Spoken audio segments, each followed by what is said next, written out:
Hello friends, welcome to Jaya's kitchen. இந்த வீடியோவில் என்ன பார்க்க போகிறீங்கன்னா, நம்ம வீட்டிலேயே எப்படி பச்சை மிளகாய் விற்கலாம் அப்படின்ற மாதிரி நான் உங்களுக்கு சொல்ல போகிறேங்க. ரொம்ப ரொம்ப சிம்பிளுங்க.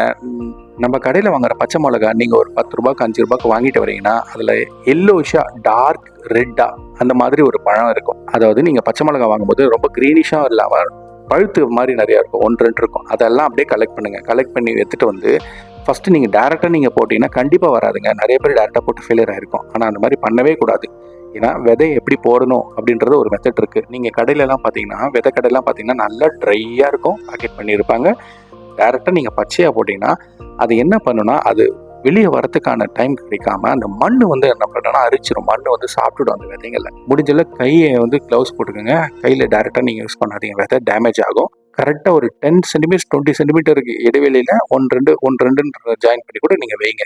ஓகே ஃப்ரெண்ட்ஸ், அடுத்த ஒரு நல்ல வீடியோவில் சந்திப்போம். தேங்க்ஸ் ஃபார் வாட்சிங்.